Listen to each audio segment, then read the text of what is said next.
If we could find our seats, we'd like to get the meeting started. It's 7 o'clock.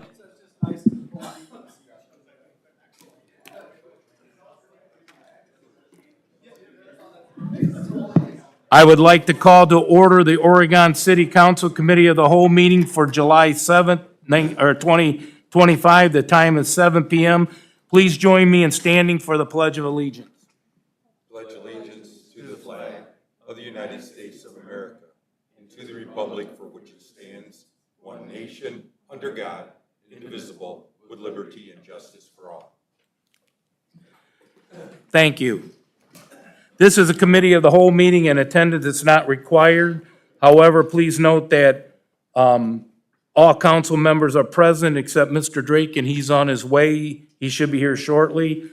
Also joining us this evening is Mayor Michael Safarian, our city administrator, Joe Major, our clerk of council, Josette Snyder, our public service director, Paul Roman, assistant chief of police, Ryan Spangler, Fire Chief Clayton O'Brien, Assistant Fire Chief is not here. Finance Director Nick Roman, and our Parks and Recreation Commissioner Tim Borton.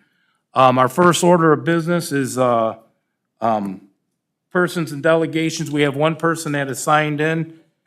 Deb, is it Baker? Deb Baker. Ms. Baker, if you would, please give your name and address for the record.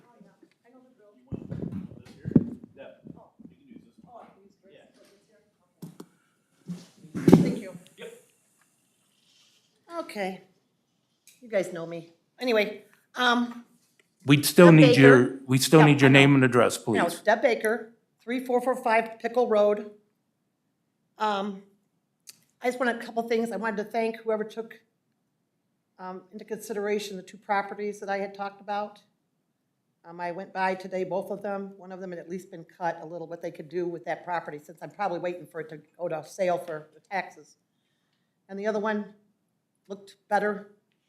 We know which one it was. But anyway, and I'd like to thank Steve for contacting me a little bit about the Oregon Senior Center, about some ideas, and hopefully we can have some more conversation about that. Anyway, I just have a couple questions. I read the press this week, Metro Press, and I'm looking at it and I'm concerned because I know Mr. Horniak, I think it was, Steve Horniak, yeah, said, and I don't know, I'll say what they said, but I don't know that it's always correct.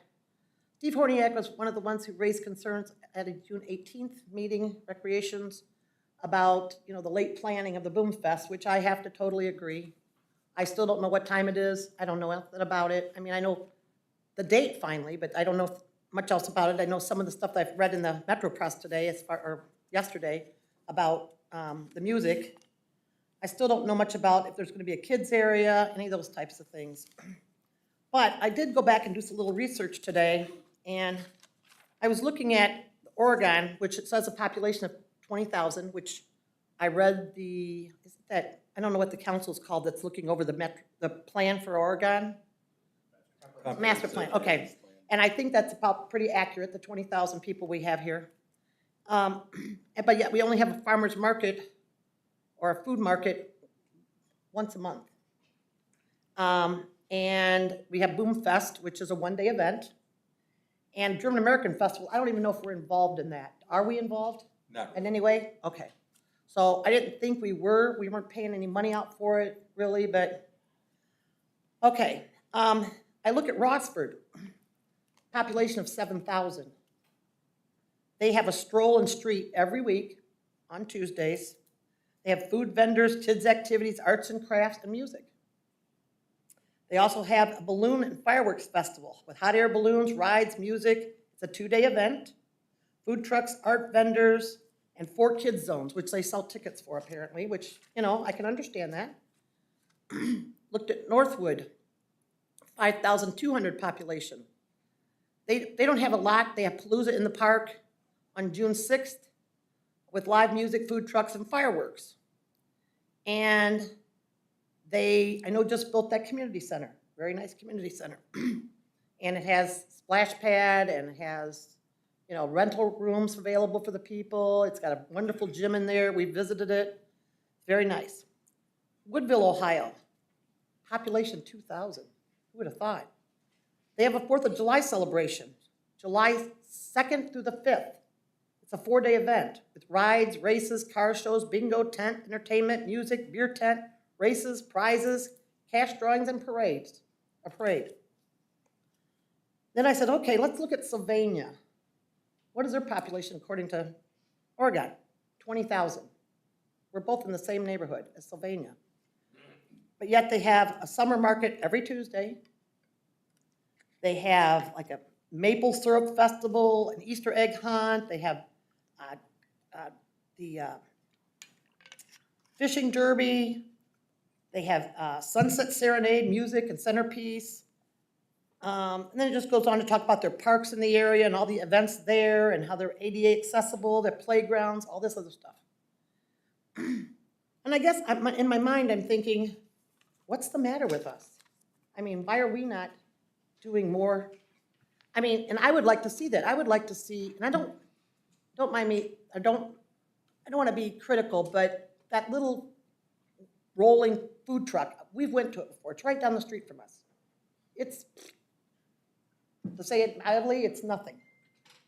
You get a few food trucks, a few craft things, and you're done basically in 15 minutes. You're done. I mean, there's nothing else to do there, and it's in the middle of the street. And it's not at a park. It's not somewhere you can stroll around. You don't hear music. And I guess me as an Oregon resident, I would like to see more things that we do on an ongoing basis, and the big boom fest maybe even. I mean, I don't care if we have the big headliner. To me, I don't care. I mean, a few music bands locally is fine with me. And I think with a lot of people, I've talked to other people. It's like just a nice celebration of some sort, 4th of July, is fine. Some more kids' activities. I mean, we have a lot of people. We can't just always focus on the party goers and the drinkers. You have to focus on the families too. We want to bring more families into this community. We have to focus on things that are good for the families throughout the day, the kids, you know, the young adults that have kids, that want to be able to take their kids with them and enjoy something. And I just think, and me personally, me and my husband, we don't enjoy going and drinking. And, you know, and I don't like to even be places where there's a lot of falling down drunks, to tell you the truth, and people that are drinking excessively and listening to music and cursing and stuff. I don't want to be there, really. So I would just like to see more things that are more family-focused in the city of Oregon. I really would. I would like to see, you know, more music on a weekly basis somewhere. I mean, they used to have some in Maumee Bay where they had that stage there, and they'd have music like once a month even, or once every few weeks. I don't know what happened to that. I don't know if that was something we contributed to, if it was something just for, you know, Maumee Bay that did that, but that doesn't happen anymore. And it's just like I feel like we go to all different communities. Me and my husband will go out to Lake Township or Rossford and wherever to go to their weekly things. And I don't want to do that. I'm an Oregon resident. I want to be able to stay here and enjoy the things that we offer here. The little music and, you know, strolling in some park, I don't know where. I mean, I'm sure we have lots of property here. We could find some kind of park-like setting where we could have people enjoy it. I know there's that, what is it, South Shore Park out there by the water? I mean, we could put something on over there every once in a while. And to me, I just wanted to voice that. I just think that after looking at that planning and wanting to draw younger people into our community, that I think that's important. And in order to also think about, we have a lot of aging people in this community. And some of the things they like to do, if you want to draw them in, get some music. I mean, like I said, a lot of them are like me. They don't like to be around a bunch of drinking, you know, people and whatever all the time. You know, have something for them as well. And oh my God, put a bingo tent up, look out. Because, you know, all these ladies at the senior center, you say bingo and you've got a room full of people. And they come from all over. So, I mean, I think we just need to, or I'm asking that the council think about in the future, think about doing stuff for other people in the community, not just one big event. I'd like to see things spread out throughout the year, and if possible. So that's all I had to say. Thank you very Thank you, much, Ms. everybody. Baker. Mr. Mayor? Thank you, Mr. President, and I'd like to address as many things there as I can recall to address.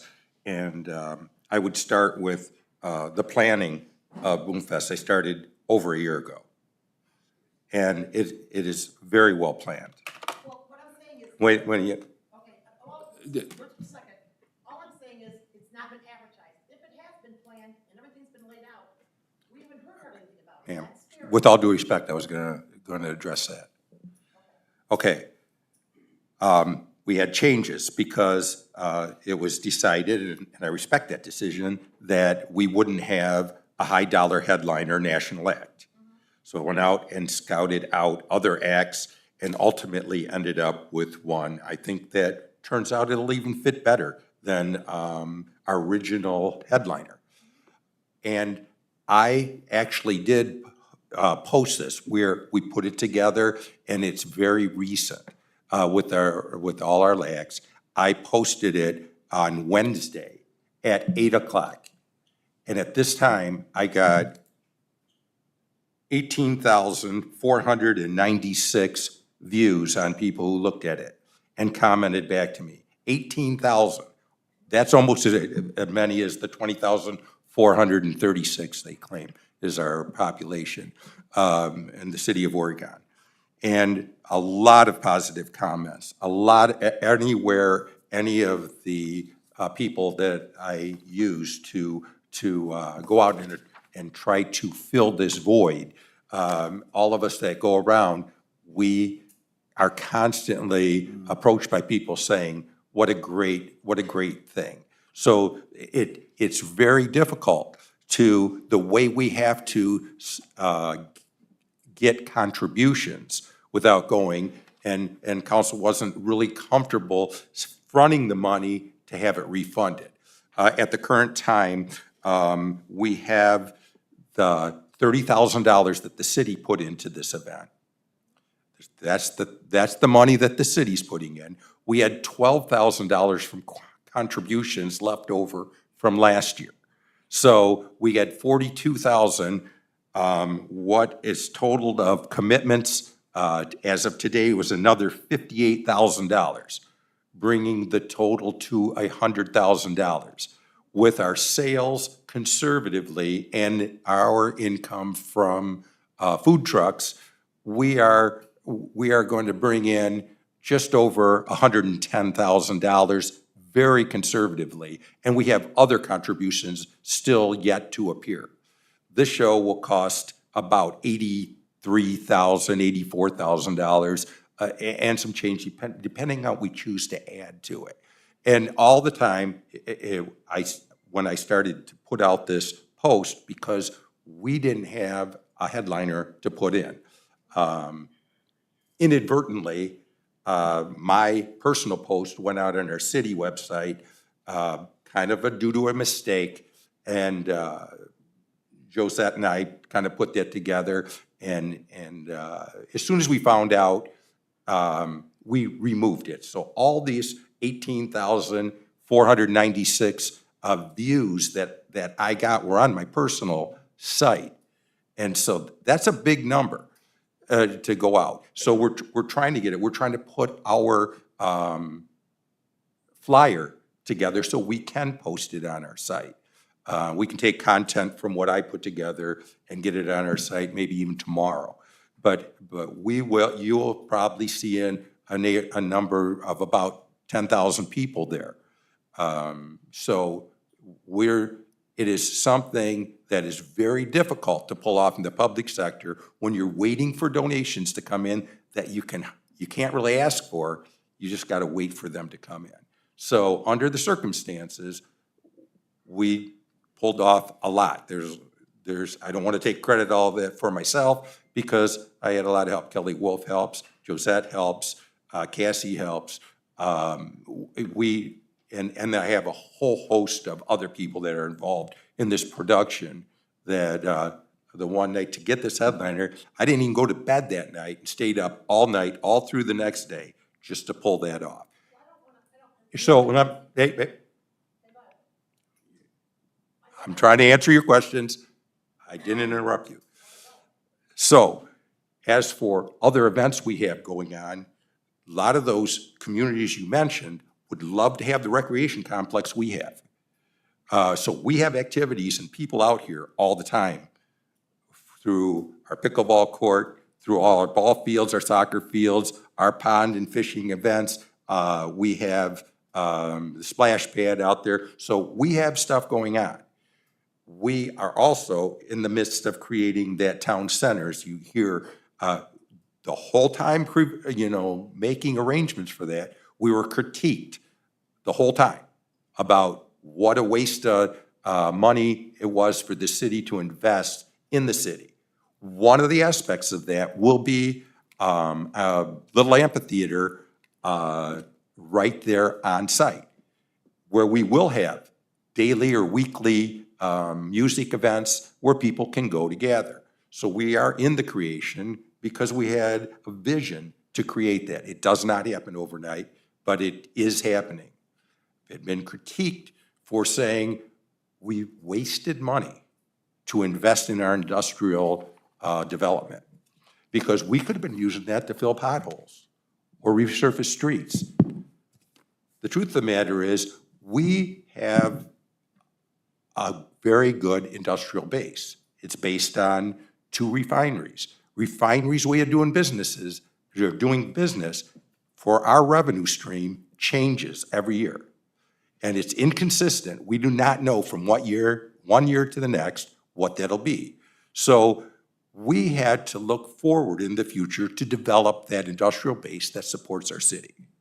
And said that we aren't doing some of the things other people on this council at that end will say that we let things go because we spent money on we didn't spend money on roads where we were investing in our industrial park for money that won't come till the future. Well, we're looking at more than $10 million annually that data center will bring us, and more than $10 million for the schools. So if they want to run that out, which was the indication, we would lose the source of that money that we really do need to run the city. We basically run the city on $30 million a year, not counting our water and wastewater revenues. If you add more than $10 million, that's more than 35% of what we have to operate the city where all the other city services are. And we fully believe we can do that, as well as a possible second data center, which would actually raise our revenue by about 70%. So no matter what they want to critique and what they want to say about what isn't being done, the city is very well maintained.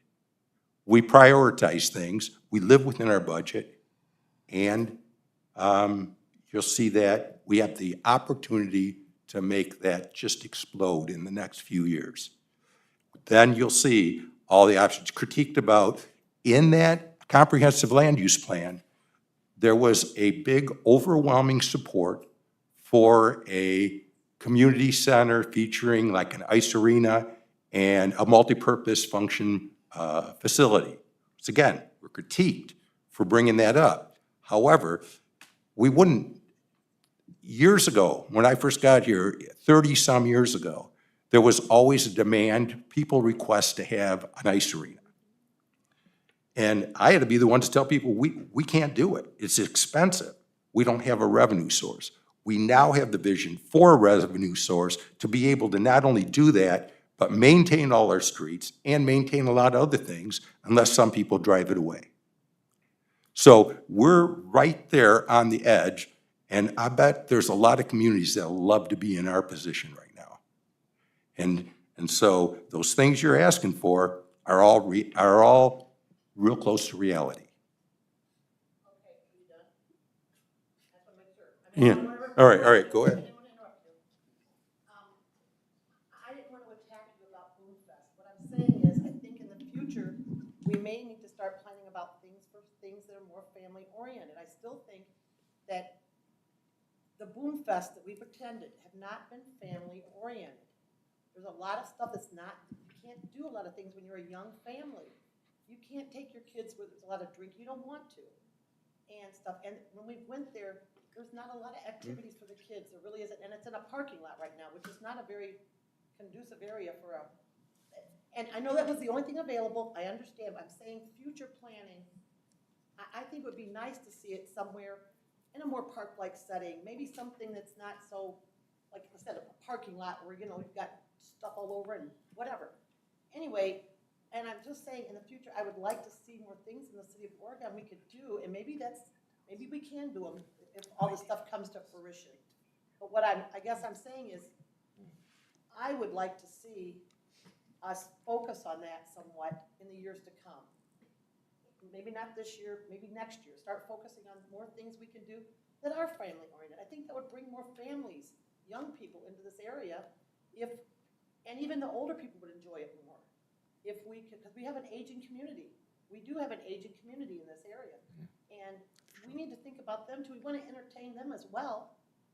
And that's all I'm saying is I would like to see something in the future, us, the council, think about doing more things that are family oriented. And I know we have a beautiful sports complex, and that helps for people that, you know, kids are into sports, that's great.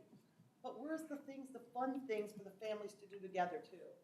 As far as, you know, like music or face painting or kids having, you know, whatever pop-up things that they can do, movies at the park. I mean, we tried that, I know, a few years ago. I didn't attend because I didn't have any grandkids at the time, but I mean, I just think we need to start looking at that. That's all I'm saying.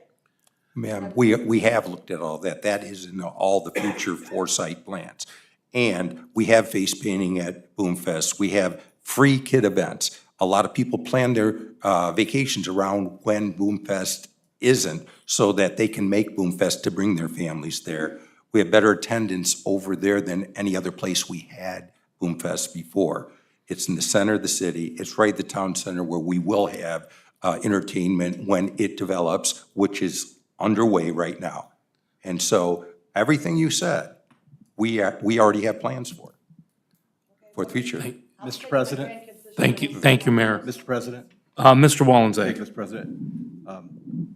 Deb, thank you for coming and addressing your concerns. We'll take them under advisement. Thank you. Thank you. Okay, Joel? Well, Mr. Major. Thank you, and thanks for bringing those things up, Deb, loud and clear. Just to point out a few things, I mean, we do have Honey Fest, which is the Fall Fest. That's a newer thing that's come on. We do have some things, and every community does this differently, right? Like event planning and everything. So everybody kind of has their own thing. This is a younger city. 1957 was when it was incorporated, where a lot of cities were in Ohio were incorporated in the 1800s. So there's a lot more of traditions, long-term traditions in a lot of these places. And, you know, the farmer's market is, it is once a month. A lot of it has to do with attendance. So really, the community's got to support the events too. You know, I know that Oregon Fest, when I first came here, I think it was here 1 year, and then it folded up, and, you know, they didn't have it. So I don't know if it had to do with attendance or planning or what happened with that, but, you know, I know the Oregon Growth Corp still exists, but, you know, that was a function of a nonprofit organization that does that. And, you know, we also have the chamber that organizes events too. You mentioned movies in the park. And again, it comes down to expense versus attendance. You know, you don't get the attendance, it doesn't really seem like it's worth the investment to have some events because, you know, you want the participation, right? So we have offered a lot of these things. And I know, like, on the agenda today, I was going to point out on the agenda today, we're talking about the USA Patriot softball game. It's a amputee softball team of U.S. veterans that travels the country and plays exhibition games that we have planned and scheduled for later this month. So, you know, I mean, we do strive to do things like that, but love to take any ideas that you have too, if you have anything specific that, you know, you'd like to see, or any time of year that would work better, or, you know, all ideas are welcome, was what I'm saying. And we do have some things. And not all of them are city-driven either. You know, Barefoot on the Beach, you know, the beach of Maumee Bay State Park, the majority of it is in the city of Oregon. That's not a city-sponsored event, but that's a very large event that happens every year too. So, I mean, there are some things that happen in Oregon that aren't necessarily city-sponsored, but yeah, again, all ideas are welcome. Love to hear it. I totally understand, Joel. I just sit back and I think about the population versus whatever, and I think, where are they getting the money from for their things? And maybe they're differently sponsored, maybe they're differently raising money. But if like you go through Rossford, a lot of times you drive through Rossford, and they'll have music at the library, on the property of the library. There's a lot of people sitting out there, they have a few food trucks, you know, and stuff, and we've stopped there, and it's like, it would be so nice to do that. You know, sit somewhere under the trees and listen to music and have a few food trucks. I don't know, that's just my suggestion, and we'll take it or leave it, or whatever, but that's all I have to say. Thank you, Mrs. Baker. Council, anything further? Mr. President? I would- Mrs. Ackerman? For the record, I would like the mayor to name who the "they" he is referring to are. Name who are? Would you reference "they" in this area? Could you please, for the record, name who you're referring No. to? No. "They" is a big, broad term, I guess. I want to thank Councilman Drake for introducing the concept of having the Patriot Amputee game and bringing it to our community. So, yeah, I know what you're saying, and I appreciate that you're saying that you have a small population, but they're able to schedule family events, family-friendly, all-age events throughout the year. And I agree with you 100%, that there's room for more than just a one-trick pony. So thank you. Thank you, Ms. Ackerman. With that, we're going to start our the agenda for tonight.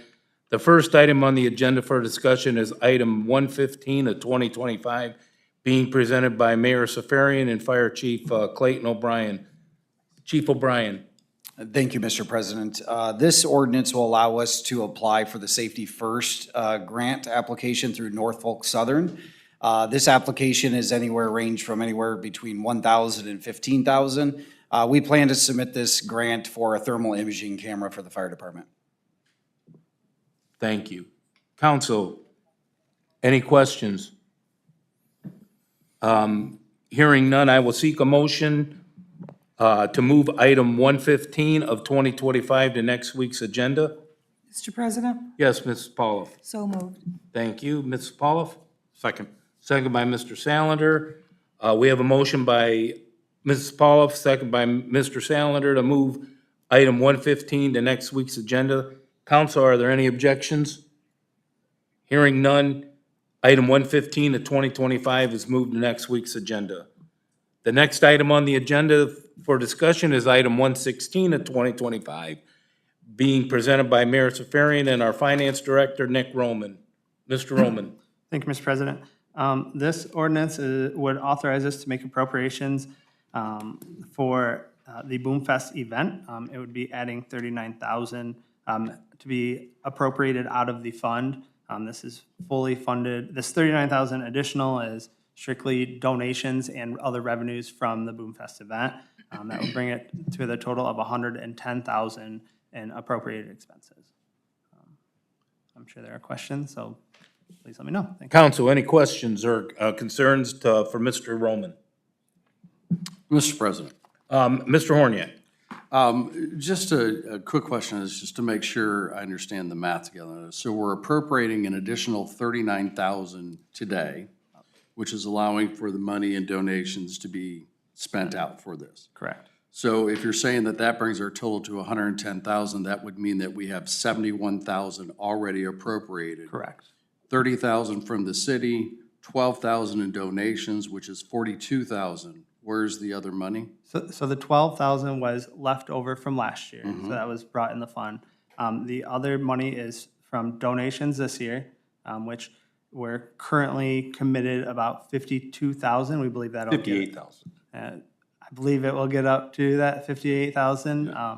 And then there are food vendors that come in that we do charge a fee for the food vendors to come in. And the rest of it is from the beverage revenues, alcohol revenues that will be coming in.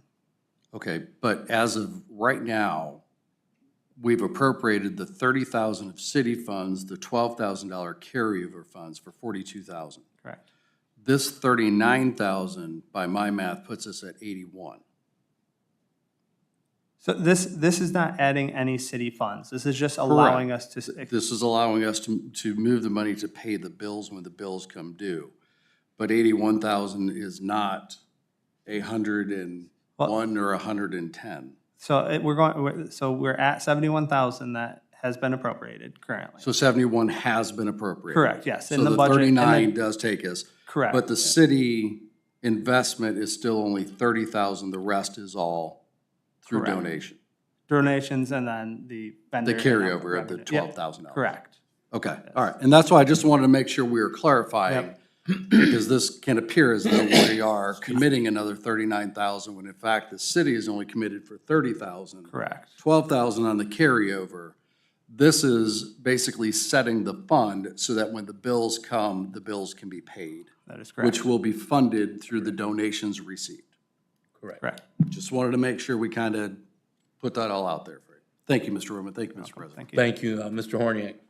Mr. Major? Yep, Mr. President, thank you. And Mr. Horniak, just to clarify also, there is a line item in there for revenues also, and that's from the food trucks and beverage sales. Okay. Very good. Thank you. Thank you. I'd like to Council, add one thing to that. With the expenditures we expect to spend, we believe there'll be a decent carryover for next year with leftovers from this year. thank you, Mr. Mayor. Council, anything further for Mr. Roman? Hearing none, I will seek a motion to move item 116 of 2025 to next week's agenda. Mr. President, Yes, Mr. Horniak. so moved. Thank you, Mr. Horniak. Second. Was that Mrs. Pauloff? Yes. Yes, thank you, Mrs. Pauloff. We have a motion by Mr. Horniak, a second by Ms. Pauloff to move item 116 to next week's agenda. Council, are there any objections? Hearing none, item 116, 2025 will be moved to next week's agenda. The next item on the agenda for discussion is item 117 of 2025, being presented by Mayor Safarian and Parks and Recreation Commissioner, Mr. Tim Borton. Mr. Borton. Thank you, Mr. President. This ordinance, we've been talking about and planning the USA Patriots since really January. A few weeks ago, we realized that we've talked about it many times on council, but we never kind of finalized that agreement with council approval. So that's why we're bringing this forward tonight. It is under the 25,000 threshold that we normally have to bring something to council, but because it's an agreement, Melissa kind of advised us to, or Ms. Pepero advised us to bring it to council, which we're doing. There is a $5,000 scheduling fee, which we've already paid, a $2,000 deposit, which we've already paid.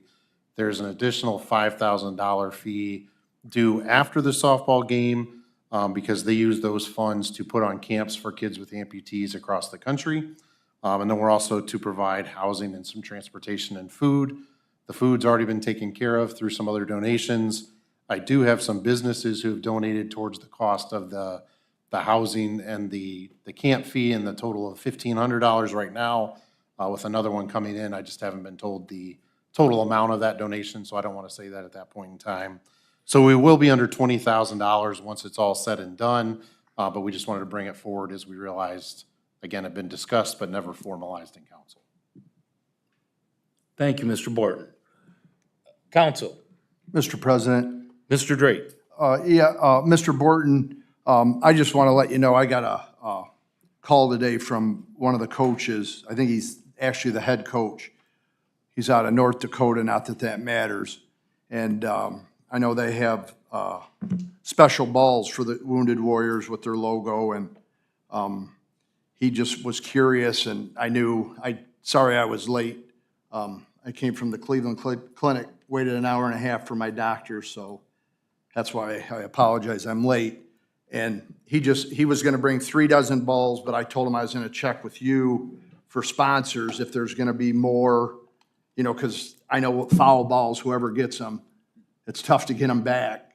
So I didn't know if he said if he needed to send more, he would, or whatever. So you don't have to answer now, just if you think about it, and I don't know who all they are. That's your baby and Joel's baby. So I just wanted to mention that. And he hasn't got back with me how many, so I'll just email him. So I just wanted to let you know. Thank you. Thank you, Mr. Drake. Mr. Borton, anything?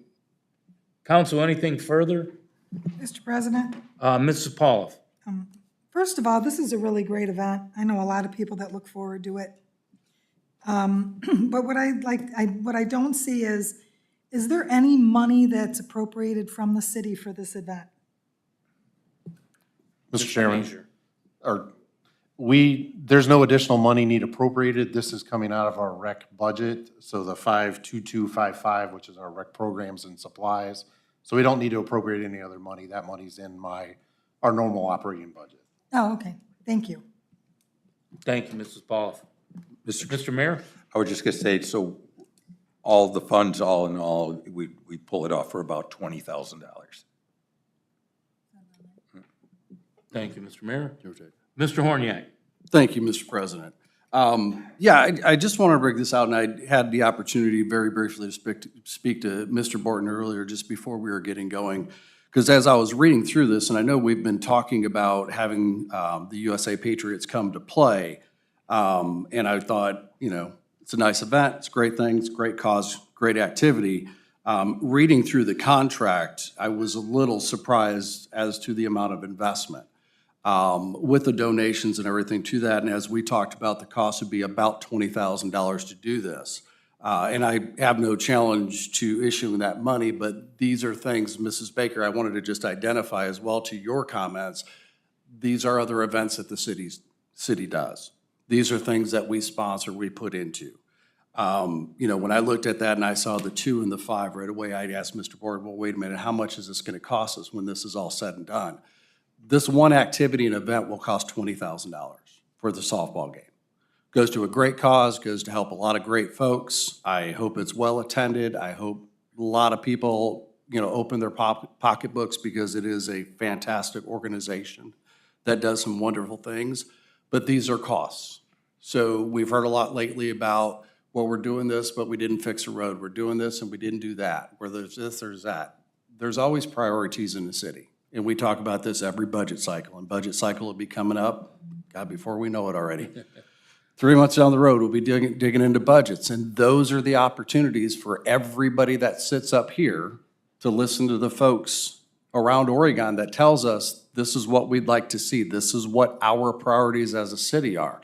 That is our task as members of council, is to weigh through that budget. So when you hear about appropriations and things that we do and priorities and dollars, and you heard Mr. Roman speaking at one of the recent meetings about dollars were tighter this year because of other priorities that we had to put on the agenda.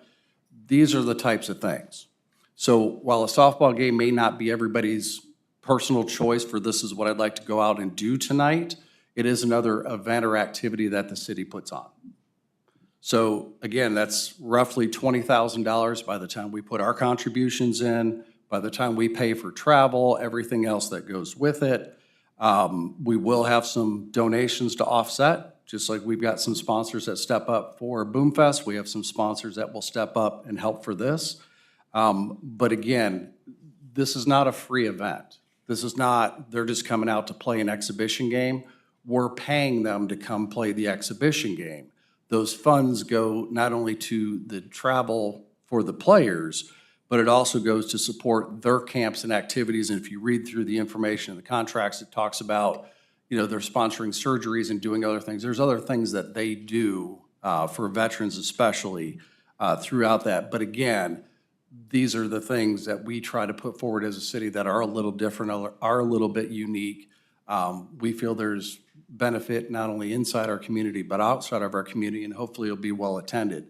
But again, these come at costs. So everything a city does comes at cost. Joel mentioned a little bit about the Honey Fest. That comes with cost, with effort, with activities. I love the idea of doing a weekly or bi-weekly music in the park. Hopefully when Town Center's done and we have the theater set up there, it's gonna be a wonderful event and avenue for all those entertainment places down there, all those restaurants, all those places that can really take advantage of the people coming and congregating and hanging out down there. But it also gives us the idea of that city center, right? That place to go, that one place you can always go to. That's kind of the heart of it all. And that's kind of where this brings. So just wanted to highlight that this is not a free event. It is something that we do donate, I guess is the proper term for this one as a city, because it's something we think our community will really enjoy. So I just wanted to share that this is a thing that we do that sometimes doesn't get necessary, regarded as an Oregon event, because it is the USA Patriots, but it really is Oregon bringing them here to do this. Thank you, Mr. Horniak. Thank you. Mr. Wallenzeck. Thank you, Mr. Reeves. Mr. Drake, Joel, Tim, can we officially announce the day so it's out there so we know people can plan to come and support this event? Mr. President. Yes, Mr. Yeah, Major. It's July 19th, and yes, it's been advertised. It was in the paper, and it was also on Facebook. So we'll keep I wanted posting. it announced here. And you guys are part of it. Yeah, I got you, I wanted it out there. Mr. Major, do you have a time in that? Ooh, I think it was 7 o'clock, yeah, 7, we did it later, because there were gonna be some things going on ahead of time, maybe like a meet the players time, and I know that there are 2 exhibition games. They're 5 innings apiece. One is against the police team, and one is against the fire team. So. Good. You'll Mr. be Borton? supporting the USA Patriots and also our safety services. So hopefully everybody can come out and join us. Mr. Borton, what time does would the first thing be taking or starting? The game will be at 7, so around 6:30, we'll start doing player introductions on the field. We'll have the national anthem sung, other things like that. If you're out here at 6, the players come out about an hour beforehand to start warming up and all those kind of things. So is there, I thought, maybe I misunderstood what Mr. Major said. There was gonna be like a meet and greet beforehand? Can people start arriving around 5 o'clock? I know our concession and that stuff will be open with our soft serve ice cream and that stuff that we have. But, what time, like the window, I would say anytime after 5 o'clock. The park's always open. You can come enjoy the splash pad beforehand, get some ice cream, There you make a day go. of it. But yeah, anytime after 5 o'clock, I'm sure there'll be starting to be activities and things. thank you. At the splash pad. He's at the splash I'm pad, I at the know. splash. We have to kick him off all the time. Yeah. but Yeah, he's there. I just don't, I can't figure out how to push that button all the time. Thank you. Council, anything further? Mr. President, Ms. Ackerman? I would echo Councilman Horniak's sentiment that I would hope for all of the activities that we put these expenditures out there for of city funds, that we ask the public to open their pocketbook. I can see where, we're willing to say that and use that comment in this Patriot amputee game, asking people, you're comfortable enough to say it for that. Well, I think that other than having to purchase alcohol at Boom Fest, I don't think it's beyond the pale to ask the same of the public to open their pocketbook to help us recoup, the general fund for that event as well. So thank you for bringing that up, Mr. Horniak. Thank you, Ms. Ackerman. Mr. Drake, did you have something? Yeah, I just wanted to thank Steve for what he said, and I do know I've umpired the amputees probably in about 12 different states throughout America, and I know they only pick 2 spots each summer where they go, and it's a big to-do. I believe the biggest, when I talked to the coach, the biggest event they ever had was in Indiana. It's an Amish community. They had over 4,000 people there. And they said they've never, ever seen a crowd like that. And they play in a lot of major league stadiums before a major league game or after. And, you know, I knew Oregon, I know Tim and Joel, the city would do a good job with it, and looking forward to it. I know we had talked about alcohol. They're kind of like Miss Baker. I think they like a beer here or there, but not all the time. And so what we're going to do is we're not going to have alcohol here at the city, according to Joel, right, Joel? We're going to have it away from here because we didn't want to mix tax dollars paying for alcohol. So we're going to do that through private donations. So that way there's no issues there. And I know Joel checked with Melissa on it. So should be a good event. I know the majority of the money, to my understanding, and I'm no expert on it, but the majority of the money goes to children that are born without a hand, fingers, a limb of any sort. And they put this camp on. I think there's only 2 places in America each year where they put this camp on. Might be Minnesota and say Texas one year, and then they move it around. So it's, to my knowledge, they don't really they're not like minor league baseball players or softball players where they get paid. It's, the money goes towards the kids. So that's it. Thank you, Mr. Drake. Yes, Joel, did you get that today? The rain out date? I know Mr. Jones sent it to me today. I want to say what it is, but I'm not sure. Yeah, I'll have to look it up. I'll find it. Thank you. Council, any additional questions or comments?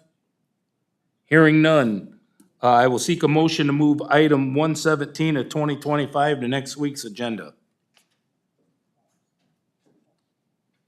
So move. Thank you, Mr. Drake. I was thinking. Second, Mr. Wallensack.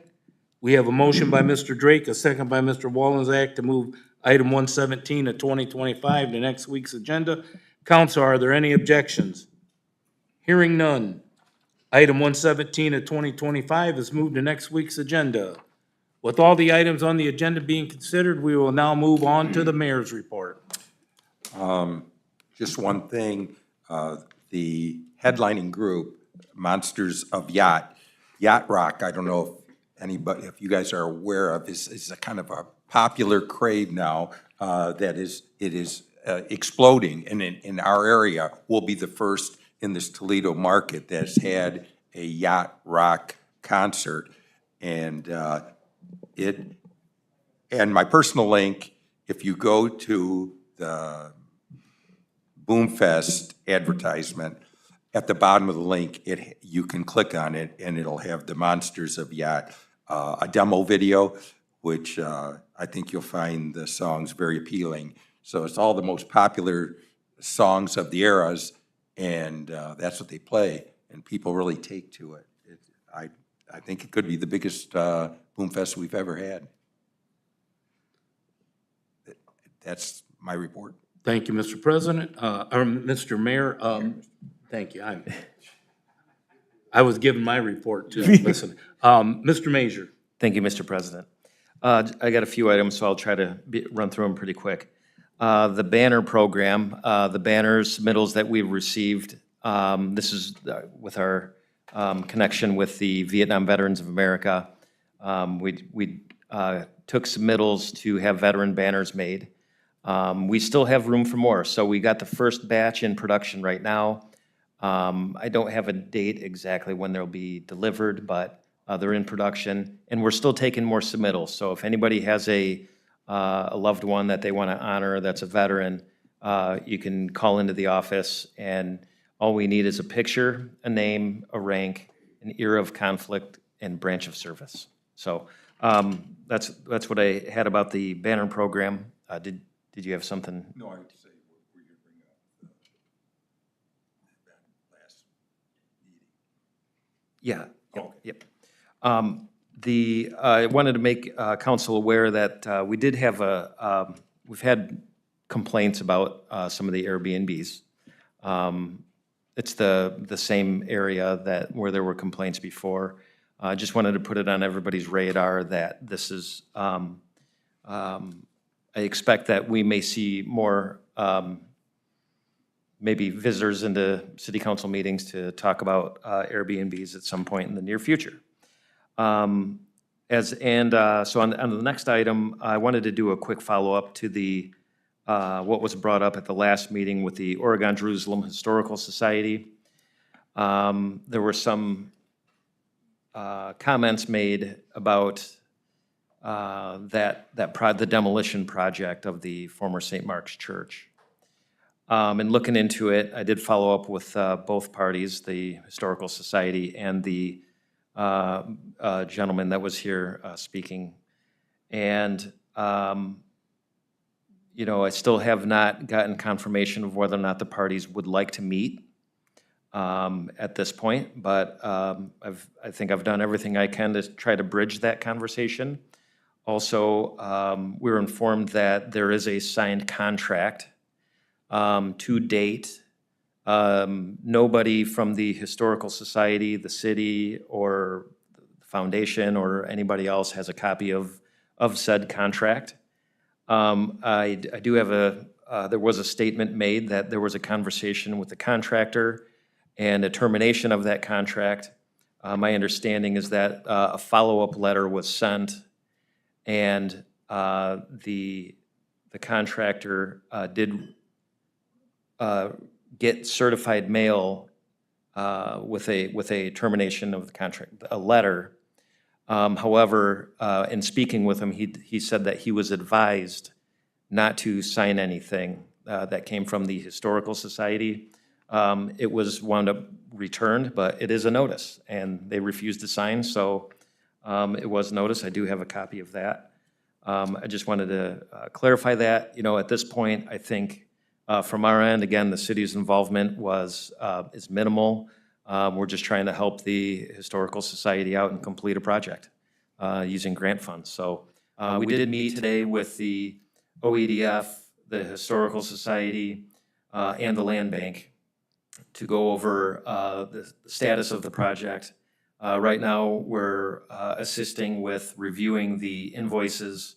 Once they're reviewed and they get paid, then we submit for, the Historical Society submits for reimbursement, which then those funds come back. So the Land Bank is fully aware of everything that's going on, and it's proceeding as planned. So I just wanted to make sure I closed the loop on that one. Not sure if anything else is going to come up on that, but that's where it's at on that. So I think, what else you wanted to add? I'd like to add that what did come up, I don't know if you guys recall, that the individuals said that there could be legal ramifications due to damages, and the suit mentioned, the city could be mentioned in that. The legal counsel from the Historical Society was very confident in the fact that there was no case there, yet a case could exist against that individual for delaying if they lose any of the revenues sought after by the grant. So the person that's most in legal jeopardy would be that individual that came here. Thank you, Mr. Mayor. Mr. Major, still? Yeah, one last item. There was a reference made last meeting about the America 250 celebration. It is recommended by the America 250 program to have a small committee formed to help plan events around the monthly themes of the America 250 celebration. It doesn't have to be formal. I know I sent everybody a notice on that, just kind of outlining it, but it's not, it doesn't have to be formal. If city council members want to be involved in some way in forming the committee on the planning, I would recommend that, one council member be on the committee, and then any other, try to assemble another, other people I would recommend up to 5 total. and, you know, try to pick some members of the community that would like to be involved, form a committee and start planning some of the events. And some of the themes, one of them is, it's called America Has a Picnic. I know that sounds, we have a beautiful rec area, and it is sponsored by Synovus. Synovus is one of the sponsors of America 250, so, you know, that kind of fits. And also one of them is America Goes to the Movies. And we do have a drive-in movie theater that has a new owner that would like to do more at their complex too. So that would be a couple of ideas, just planning out, back to Deb's point, you know, planning events.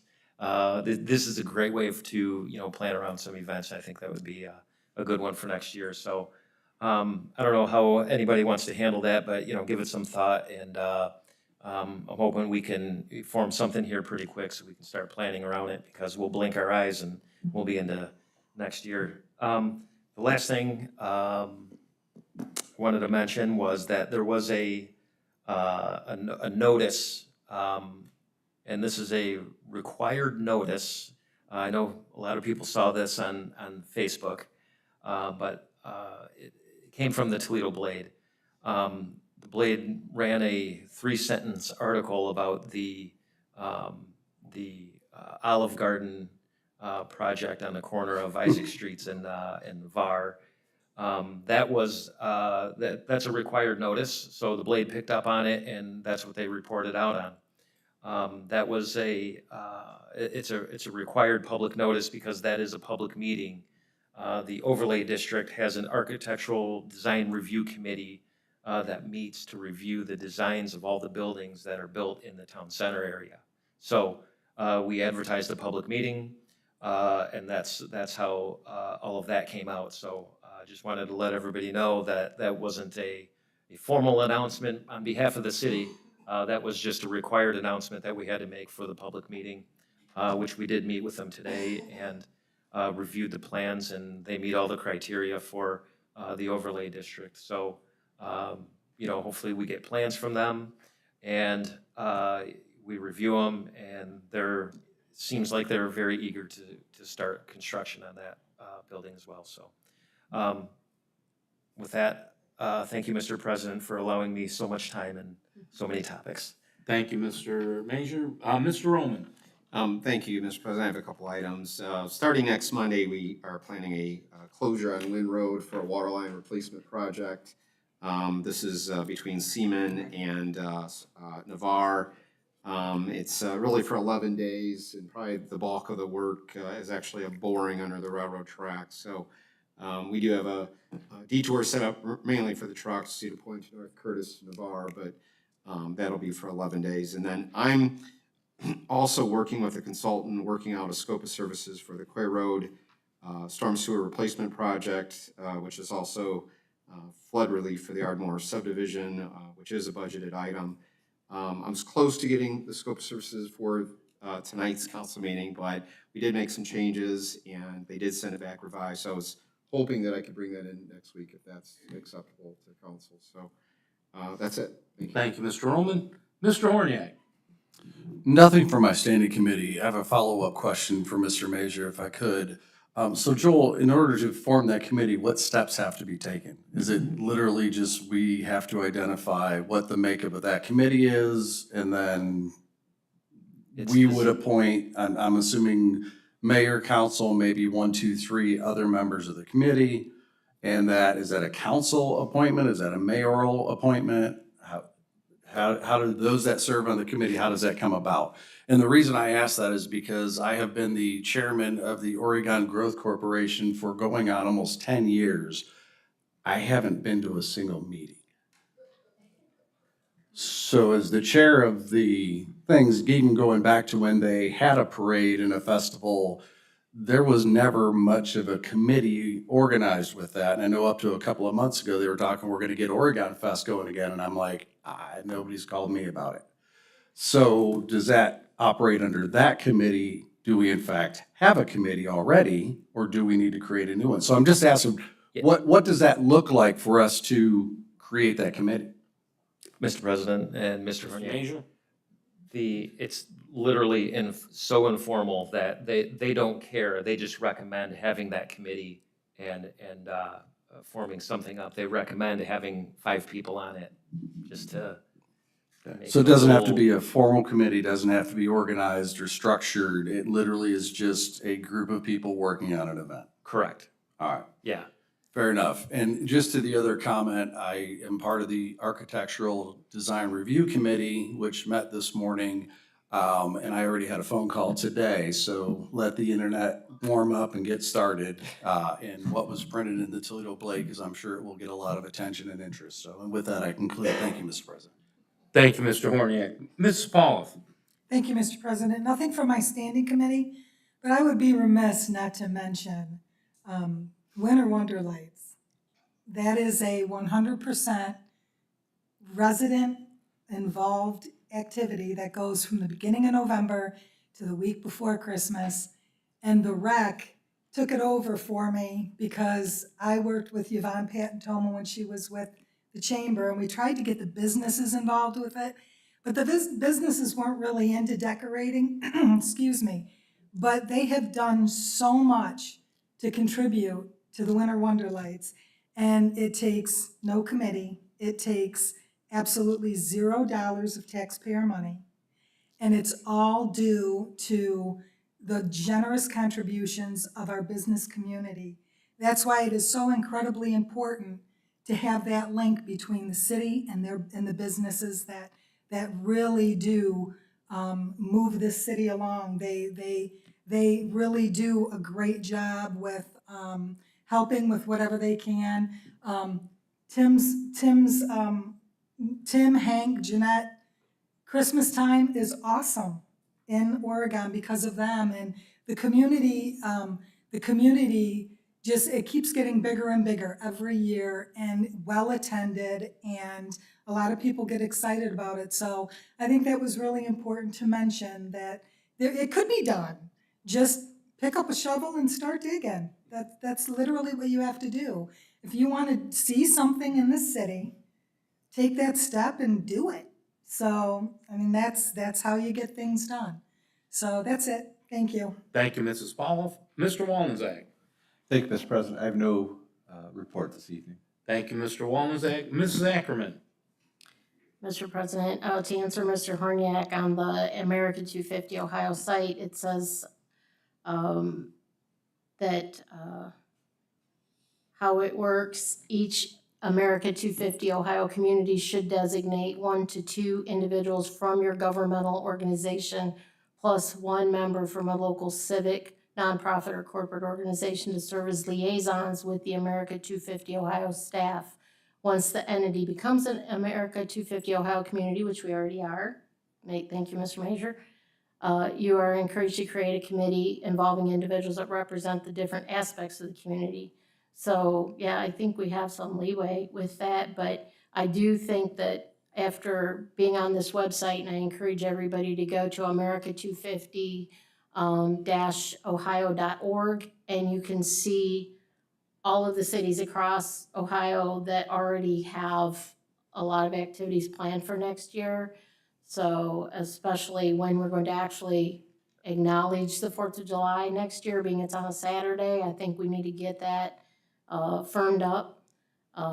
I'd like to be a part of that, any committee or that is making any plans for, and obviously invite people like you to be involved with it. I think there's a lot of really true Americana, like the drive-in aspect and the picnic aspect that we can bring to it. That's exciting. I do have my standing committee. I don't know why we don't have a tree committee meeting. I really was hoping we could have gotten a growth award this year. We did not. Hoping that for next year, it might take some restructuring for this committee because we have people that are on it, placed on it, appointed to it that never attend it. I don't know. I guess I'll get a hold of Mr. Keith Henninger to see why we did not, or, we don't have anything scheduled.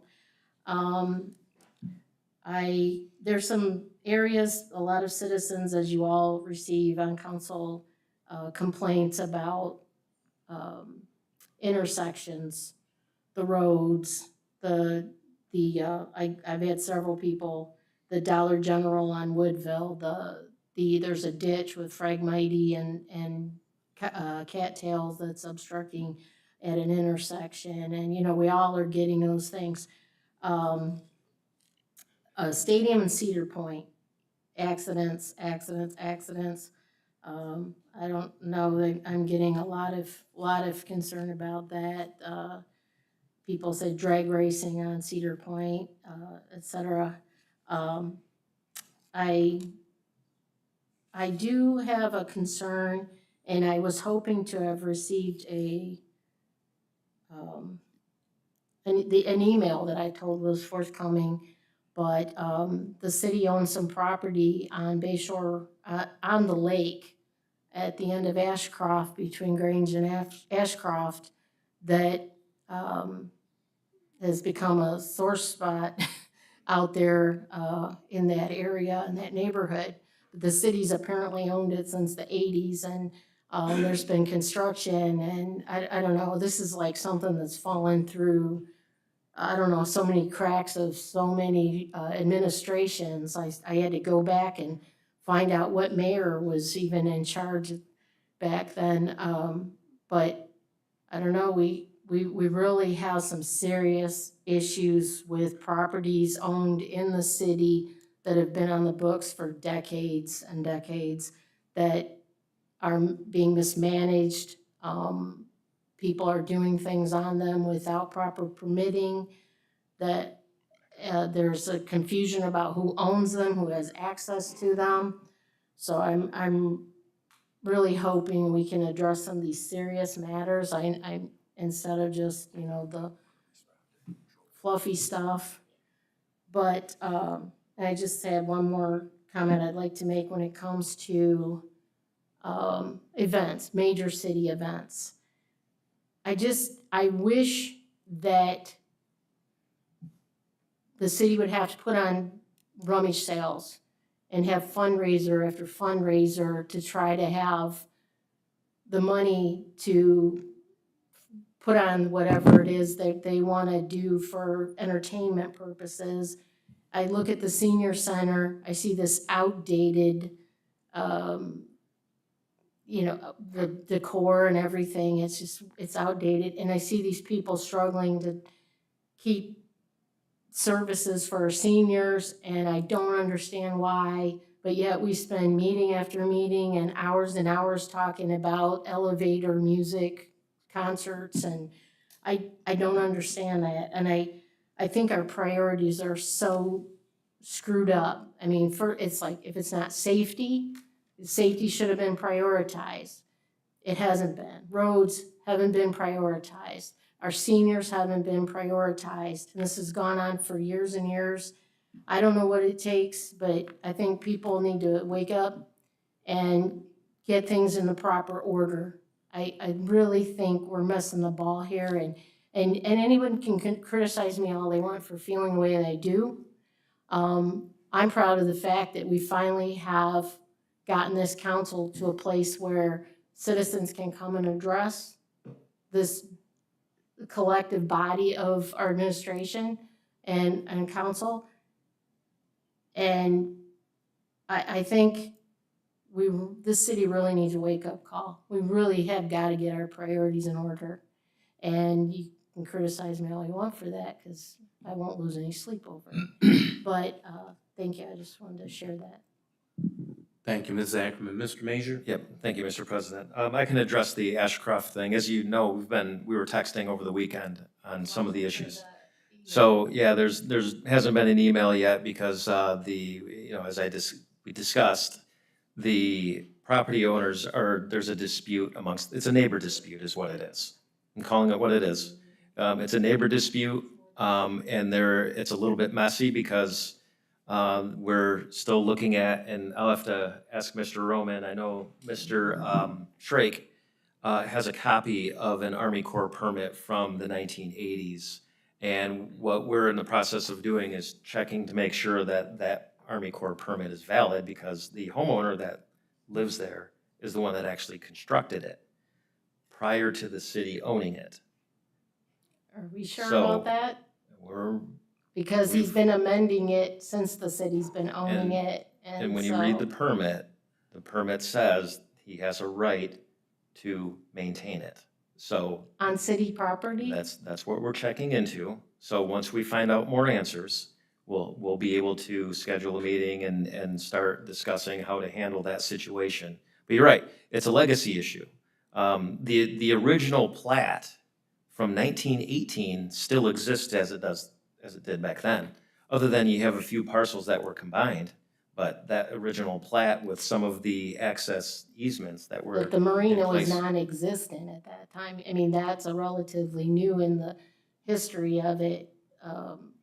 It just, we need to get that clarified. I think it might help with the border wars up there, because as somebody who loves to fish, I like to grab my pole and get out on city property and throw the line in out there and see. Somebody just caught one of the neighbors down there just caught a spotted gar the other day, which is very rare and endangered and protected, which I informed them, like, you can't keep that. That's very cool, but you can't keep it. But yeah, I mean, it's just, we've got all these properties like that. Like I told you, Mr. Major, we have the 1.5 acres around the corner from me that was gonna be a fire station, a paper fire station.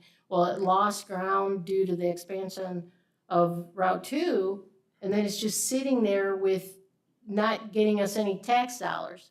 You know, the people that were discussing out on the lake, they have the benefit of using city property and not having paid taxes on it in 40-plus years. I mean, we've got little properties like that, there's a paper road on Brown Road that an elderly lady mowed it, and now that she's passed on, grass is real tall, it doesn't belong to anybody, and, you know, why should the city go mow it? But, you know, the way things are, but in the interest of fair being the key word and the buzzword, to make everything fair, you know, we gotta examine these things and make sure everybody's treated fairly. Yep, understood. So- And that's exactly what we're doing, because without the proper research, we can't make a determination. I So that's agree. exactly what we're doing right now. I don't think people even realize that the city owns all that property out there, and that, you know, it's like, it would be a great place to go fish, you know? I mean, it would be a great asset along the lake, so. Yeah, and as I mentioned, once the research is done, I think that would be a good thing for us to formally discuss at a council committee meeting, because I think that's the proper place to do it. Excuse me, what committee would that fall under? Land use committee, so I would recommend maybe Mr. Horniak's committee, the economic development, or is there a? No, that was. I'm sorry, no, that was Mr. Drake's committee. So at the right time, I think that's a good point for us to do that, but without having that research done, I don't think right now is the right time to do it. Right, But, okay, I mean, this thank is you. something that's existed for over 100 years. As you know, I've And been now it's dragged becoming in- an issue. I've been that dragged into, it's- that marina hasn't been there 100 years, but. It was a um, beach. Yeah, but At- now at- it's a at least on marina paper, that it says goes, it was a extends, beach. yeah, extends out far beyond that. Yeah, so, the last thing, I just wanted to say that as a member of the Economic Development Committee and the Finance Committee, hearing about something with a very, very short notice that there's gonna be this meeting on Monday morning at 9 a.m. And I don't know how many people here on council were aware of it, another business, but being on this committee and never hearing and never being updated and never being, I mean, it's to the point of, you know, who do I need to go to make sure that I get the information that I was elected to receive? So I got elected into this position to be informed, You can shake your head, Mr. Mayor. I'm sure you think this is hilarious because as we break down the walls of secrecy and we make things more transparent, then yeah, it's uncomfortable, I'm sure for you. But, not uncomfortable, I'm not. okay, then stop shaking your You head. are very entertaining. Yeah, so the next time there's something in the Blade or something that gets put out there that there's a meeting about and it involves economic development or it involves the finances of the city, you should include the members of those committees. Thank you. Mr. President. Mr. Oh, Mayor. go ahead. If I may, Mr. President. Mr. Horniak. I do want to address that, Ms. Sackerman, because it was not an Economic Development Committee meeting this morning. It was an Architectural Review Committee, which is an entirely separate committee. I was invited to the one for the, that first phase of the, town center, for the first strip mall And center. the I Architectural was Review invited Committees, to I mean, that. their notes are kept. Are they recorded? Yeah, I was gonna say, we did Teams, so I would assume that we recorded that. They're recorded, they're typically, So when- noted that those are out there. I believe this one was scheduled maybe a week and a half ago. It was kind of a short date, just based on the turnaround of what the person presenting wanted to bring forward. But that's the Architectural Review Committee. That's not the Economic Development Committee. So you didn't Two know, separate you committees. didn't know about that business coming to that location until this, when I found out? Or did you know it previously?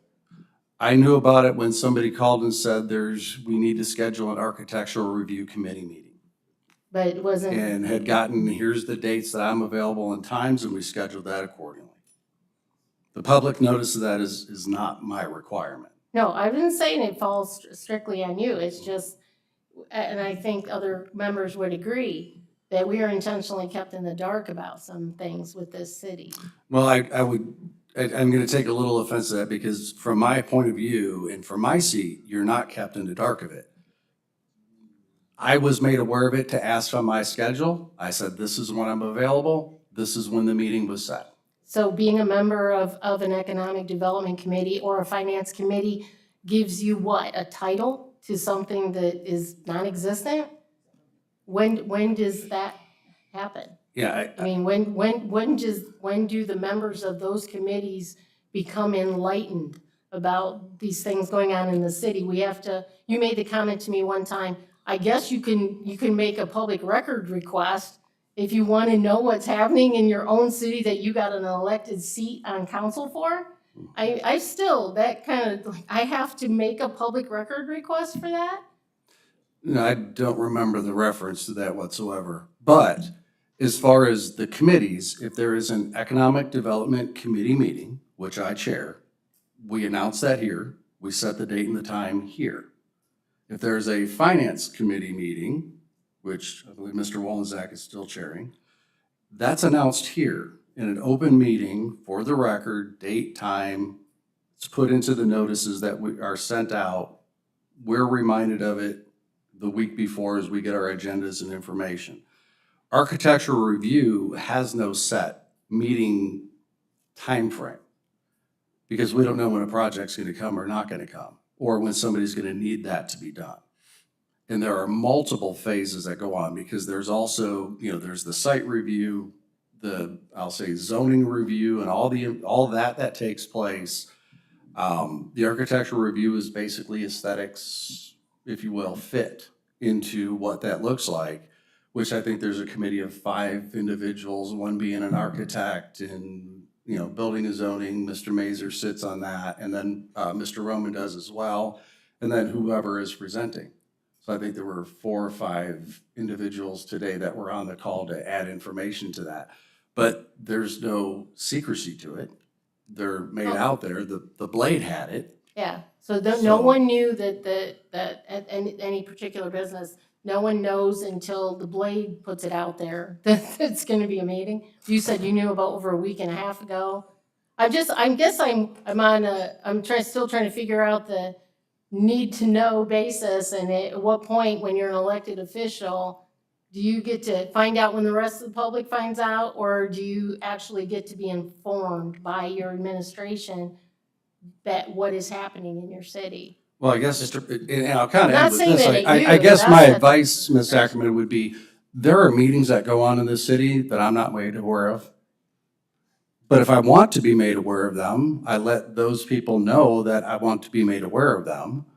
And I make sure I follow up on those. So if there's something, say if I was, if I had interest to be to the tree commission meetings, I would say, hey, Beth, when you're having a meeting, would you let me know?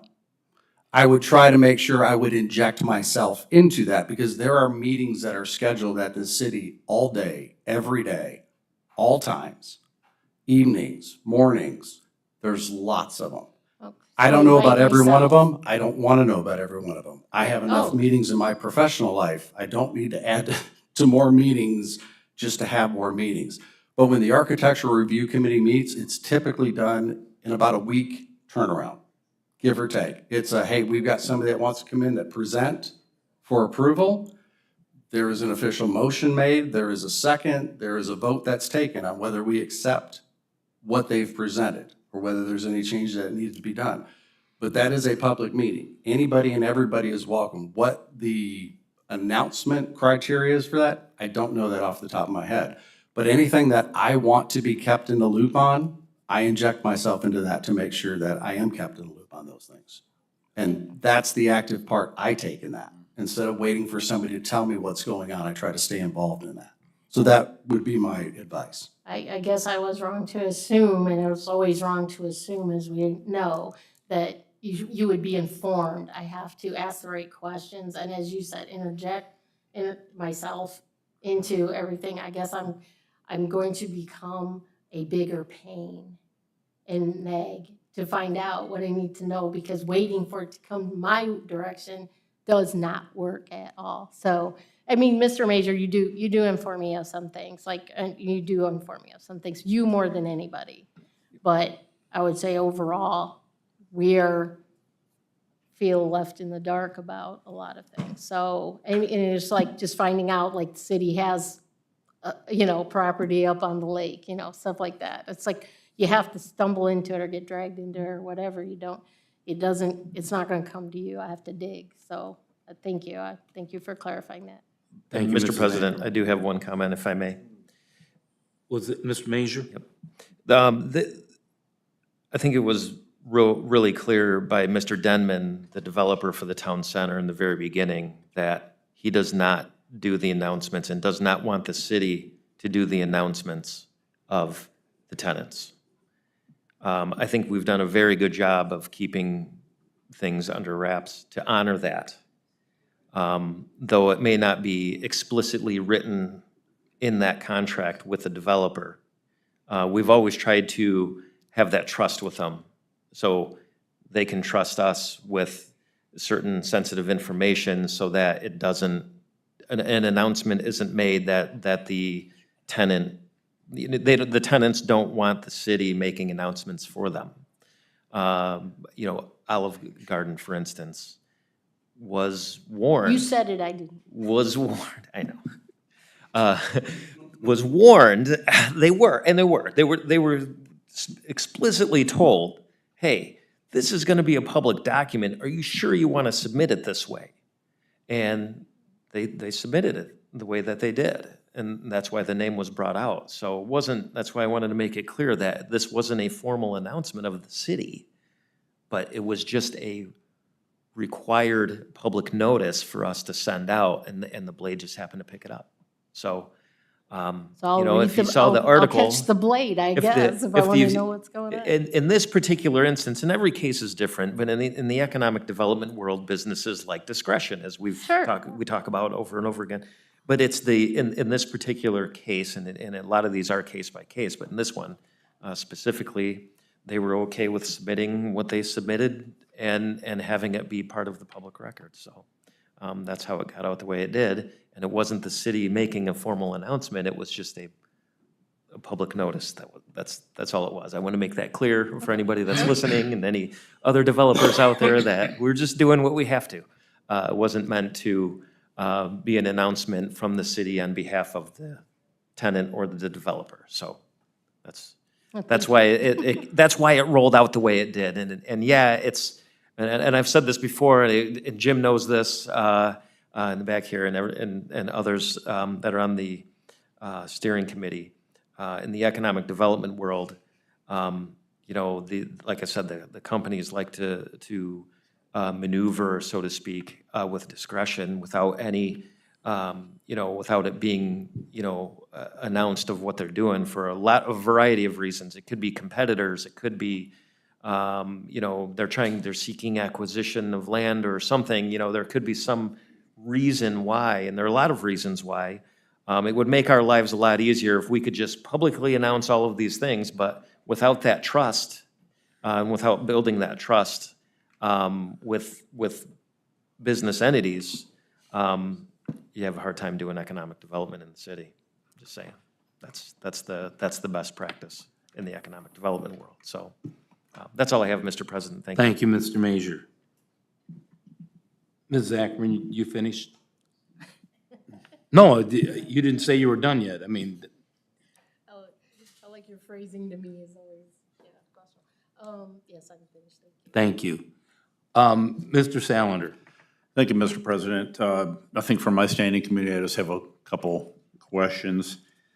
A little while back, I don't remember exactly how long back it was, though, but I had talked to, or I don't know if I brought it up here or not, but I had talked to a citizen, and they had approached me.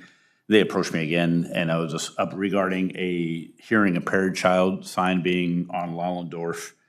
And so I just wanted to see if there's anything on that, or is it something that we can get done? I know there's like an autistic child, and I think there's another one, I don't know if it's hearing impaired or sight impaired near me too, but if we can get something like that out that way.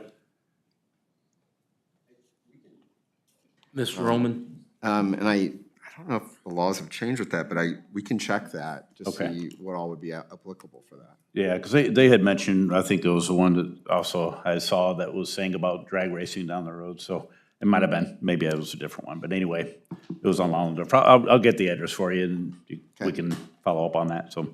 The other question I just had is I had also spoke to a retired firefighter that was, I think he's the president or something of the Fire Museum, and he was asking if it would be possible, or how it would be done, moving the Fire Museum from where it currently is in the senior center. That's a little difficult for people to be able to visit. If there was any way of getting it out, like perhaps to Station 43, that maybe is a little less used, but being that the station itself would also be essentially part of the museum as well. He didn't know, he wasn't sure how that could be done, or if that was even possible. And so I had just told him I would inquire. Mr. President, Steve, who did you talk to? I haven't talked to him, so this is the first I'm hearing about it, so I'm not really sure if that would be feasible or not. Okay. I am a little concerned about it being at Station 43, just for the use that we do still have responders that, like our part-time. Yeah. Or individuals when we have the general alarms. I just Okay. don't know if we have the room there. Okay. I do agree, though, it is a little bit challenging at the senior center. But you know, I think it's the best location. It is set up, it's easier to get to. I know that we do try to host like a coffee and connections with the chamber there to try to bring some individuals there. But it really depends, you know, with the museum, the individuals that are involved in it, how often they really open it up. Because that's what those are the questions that I field, is that it's not ever open, and there's no like really set time, so. Yeah, okay. I can just have them reach out to you if, you know, and you guys can. Sure, yeah, I would be more, Okay. you know, more than happy to talk to him about seeing what we can, you know, what the concerns are. All right, sounds good. Yep, thank you. Thank you. Yeah, thank you. And that's all I have. Thank you. Thank you, Mr. Salander. Mr. Drake. Thank you, Mr. President. I just got a few comments and questions.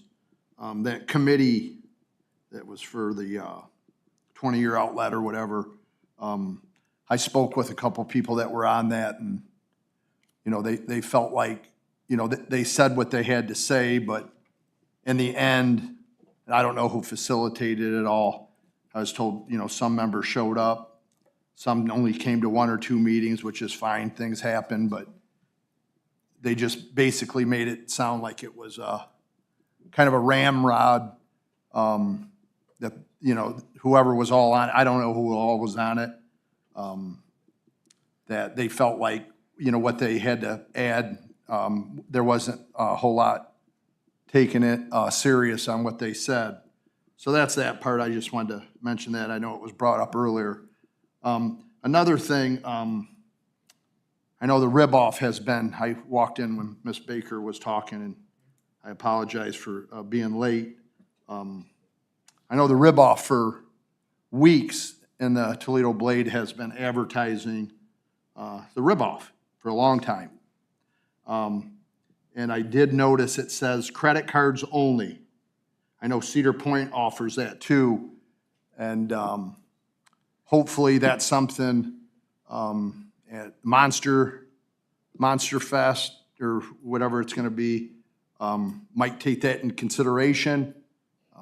I got a good friend that, he's a police in Eastern Ohio, and he always told me, you know, whenever you have loose money, a lot of that can disappear. So I think that's why a lot of these, and I'm not calling any organization out for stealing, but he's been a police a long time, and he always had mentioned that, and that's why I stay away from cash whenever I get donations for things I'm involved with. And another thing, I should have brought it up at the beginning of my meeting. I've been bringing it up for 3.5 years. I'm gonna say it now, and I'm gonna say it before I end. The Key Bank, that drive in there, across from the New Mexican restaurant, is just holes galore.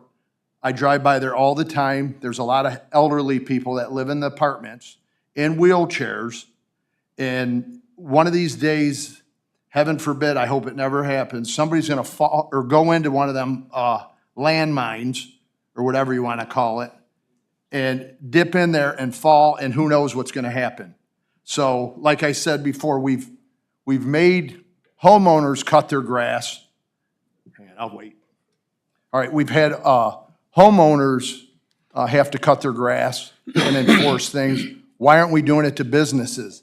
And by the way, I know somebody up here brought up how some of the businesses, not just houses with the tall weeds. Long John Silver's, I was on Woodville Road the other day. They have some beautiful wild weeds. I've never seen them before, but they were kind of different looking.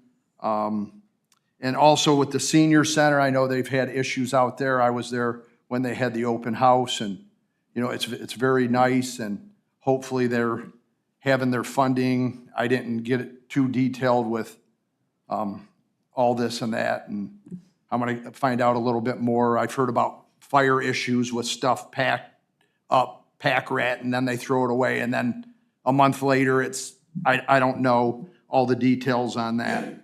And also on Crescent Road, Mr. Roman, I know there's a sign for a handicap going one way. I believe it's from Navarre towards Pickle.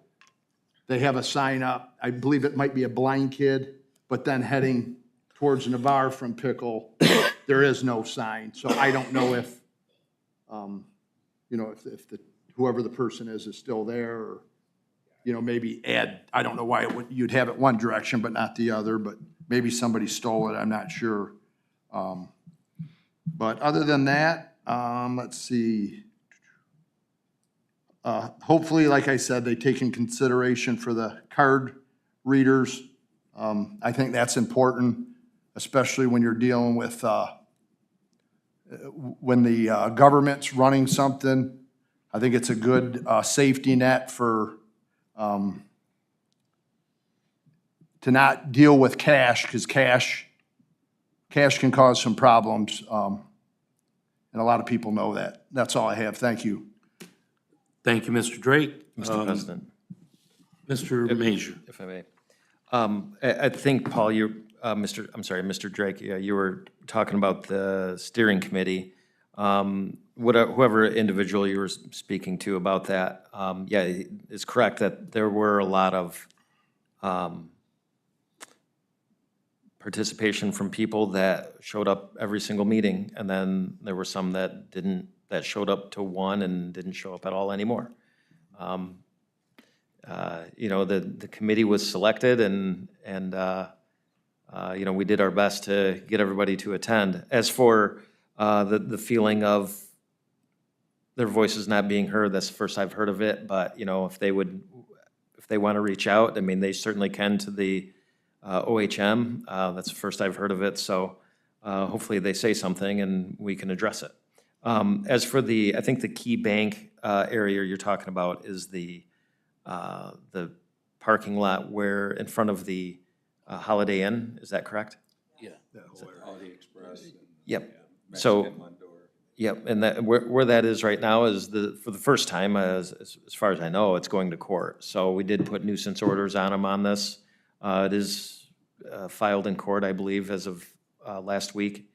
And, you know, we're going through that process right now. So, I mean, sadly, after talking with the owner, at one point when they were doing the renovation of the Holiday Inn, because there were some issues with permits, you know, we had discussed that, and they had made a commitment at the time that they were going to repave it.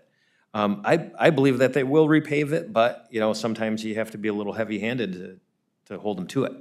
So I think that this is the first time that they're actually seeing court action on this issue. So hopefully we'll be in a position where if they don't do it, if we have to, we may have to abate the nuisance ourselves, which would be an expense, but that we would try to recoup from the property owner at the right time. So, and I'll check on the Long John Silver's. You know, again, these notices go out, and you know, they have a certain amount of time that they're allowed to comply, and then we'll, you know, if they don't address it, then we'll go through our enforcement action and mow it and bill them, like we normally do on everything else. So that's all I have, Mr. President. Thank you. Thank you. To me, I have nothing from my standing committee. So if there is no further business before council, I will seek a motion to adjourn. Mr. President, Yes, Mrs. I wasn't finished, I guess. So, no, I wanted to say, I got a call from a citizen that was thrilled about their LED light, and that they actually have a working street light, and that they love it. And I was waiting for, it's too bright, it's too this, it's aimed this way, it's that, you know, and they just were like very happy and wanted the city to, you know, wanted to say thank you to the city for getting that new LED street light. So it's something positive. Thank you. Thank you, Mrs. Ackerman. If there is no further business before council, I'll seek a motion to adjourn. So moved, Mr. President. Thank you, Mrs. Paulo. Second by Mr. Drake. Council, any objections?